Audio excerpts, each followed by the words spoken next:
Explain marami. Alden Richards, I wanna work with him. I haven't worked with him. Feeling ko kaya ko siyang anuhin. Ah! Ano rin? Ituloy mo, ituloy mo. Ay, mahusay. Help! Help! Ituloy mo. Ano rin?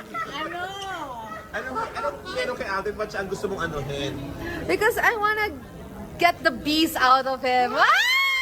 We're just happy to see you. Ready ka na bang pusasan? Gusto ko na sabihin sa kanya, is that a pistol in your pocket or just happy to see me? Well, I hope so. Hey Alden, I hope to see you in Matigas na Police. Come on. Yeah. Yeah, I want to say that line to him. Is that a pistol in your pocket or just happy to see you? Welcome back mga kaaldab. Ito na naman po ang inyong lingkod, si Mr. Destiny. Medyo trending po ito mga kaaldab at talagang pinag-uusapan. Sabi ko nga po sa inyo, dito po sa channel ni Mr. Destiny, 101% updated po tayo. Ano man po yung mga nababasa ninyo, napapanood ninyo, napapakinggan po ninyo, relax lang, di po ba? Sabi ko nga po sa inyo, pupunta lang po kayo sa channel ni Mr. Destiny. Lahat po na mga gusto nyo mapanood, mapakinggan, mabasa, pupunta lang po kayo dito. Lahat naman po pinag-uusapan dito. Lalo na po ngayon, kitong si Beauty Gonzales, talagang grabe, di po ba? Ramdam na ramdam mo na talagang matatawa po kayo. Di po ba? Yan ang sinasabi ko mga kaaldab sa mga dumadaan, sa mga nagsasabing ganito, nagsasabi ng ganyan, di po ba? Pero gaya ng sinabi ko, may kanya-kanya tayong opinion, may kanya-kanya tayong reaksyon. Di po ba? Ang sa akin lang, gusto ko lang po maging updated po kayo. Ang sa akin lang, gusto ko lahat ng mga kaganapan. 101% alam po ninyo. Huwag po kayo maniniwala sa mga sinasabi ng iba, komento ng iba. Relax lang, di po ba? Hindi naman po tayo magpapatinag. At never naman po tayong magpapa-apekto sa kanila. Di po ba? Ngayon siguro, ang daming nagre-react ngayon sa sinabi ni Beauty Gonzales. Di po ba? Pero kaya sinabi ko, update lang naman eh. Kahit naman po yung mga kaganapan, gusto nyo lang ng latest, trending, pinag-uusapan. Relax lang, di po ba? Kaya wag po kayong maniniwala sa mga pahayag, sa mga bali-balita, sa Instagram, sa Twitter, sa Facebook. Ang dami kasi, ang daming nagsasabi ng ganito, nagsasabi ng ganon. Lalo na nga po kapag ang pinag-uusapan si Alden. Gaya ngayon, di po ba sinasabi nila na gagamitin na naman daw po ni Alden sila ang Aldab Nation, tapos wala naman pong makuha. di po ba? Sino nga po ba yung mas nakakatawa?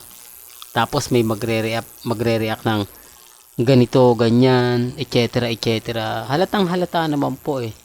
Di po ba? Gaya nga po kanina si Mengay. Marami nagtatanong, maraming nagre-react na bakit nga po ba hindi niya sinabi na taga Quezon City na siya, hindi na taga Santa Maria, Bulacan. Di po ba napakaganda yung punchline na kung saan babaguhin niya na hindi na taga Santa Maria, Bulacan, taga Quezon City na. Di po ba yung tipong ops, hindi na pala ako taga Santa Maria, Bulacan. Ito na po ang bago nyong main cute na taga Quezon City, Distrito 1. Di po ba ang gandang punchline yun? Talagang, hindi ko sabihin mga kaaldab, hindi maganda para sa Aldab. Pero, mas bago siya eh. Mas talagang matatawa siguro ang mga audience, lalo na nga po sina Wally, sila Henyo Master Joey De Leon, Tito Vic and Joey, si Tito Sen, at si Bossing Vic Soto. Di po ba? Yung punchline na kakaiba na. Yung punchline na, kumbaga, bago. Kasi sabi ko nga po sa inyo, kung 2015, Aldab na kayo. Alam nyo agad yung pinupunto natin. Alam nyo na agad yung sinasabi natin. Di po ba na gamit na po kasi ni Mega yung punchline na yan eh. Kay Alden Richards pa, nung sa Broadway pa yan, talagang hindi na po magbabago. Di po ba? Real talk pa mga kaaldab. Well, ito nga po yung pinapaliwanag ko sa mga dumadaan. Di po ba? Real talk to mga kaaldab. Kung papansinin nyo po, kung titignan nyo, yung punchline ni Mengay, nagamit niya na yan sa, ulitin ko lang, sa Broadway, sa EAT, sa APT. Di po ba? Mas bago sana nga po talaga kung dito nga po talaga niya gagawin. Siyempre sa bagong studio ng EAT. Pero kung bago ka lang sa channel na to, at isa kang true-blooded Aldab Nation, na nagmamahal po kila Mengay at Isoy, tama po ang channel na pinuntahan mo, kaya consider na po kitang bagong subscriber. At huwag mong kalimutang i-share ang mga video po natin sa mga mami, sa mga titas, at sa mga senior. Well, pasensya na po kayo kung na-delay tayo ha. Well, balik natin kay Mengay. Ngayon, lahat po ng mga komento umaayon po sa atin. Pumapabor po sa akin. Di po ba? Natama naman si Mr. Destiny. Dapat yung punchline ni Mengay, binago niya na yan. Kasi bago na yung EAT. Hindi na ito Broadway, hindi na to APT Studio. At gamit na nga po ang main Mendoza, taga Santa Maria, Bulacan. Hindi po ba? Although marami magre-react nito. Marami magko-komento. Siyempre sasabihin ng Alden Fanatics, dapat lang ganon. Po ba? Pero hindi po nila alam na taliwas po sa mga sinasabi ng iba. Taliwas po sa mga komento ng iba.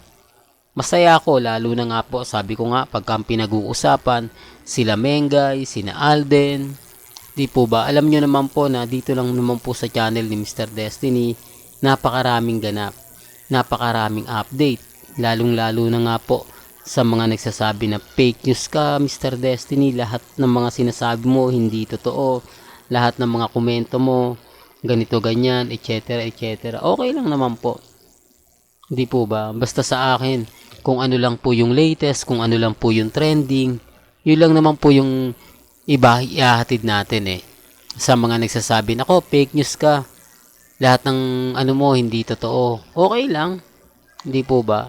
Wala naman pong problema, hindi naman po tayo namimilit. At never naman po tayong, kumbaga, namuwersa na paniwalaan nyo ako, pumunta kayo sa channel ko, di po ba? Basta sa akin lang po, kung ano lang yung trending at pinag-uusapan, yun lang naman po yung ibabato ko po sa inyo. Well, hanggang dito na lang po yung updates natin, mga kaalda ba? Kaya kung gusto nyo pa po ng pinaka-latest at sariwang update, abay tumutok lang po kayo dito sa channel ni Mr. Destiny para updated po kayo sa mga latest at sa mga bagong video po na ilalabas po natin maya-maya lang. Hanggang sa muli, salamat po sa panonood at pakikinig.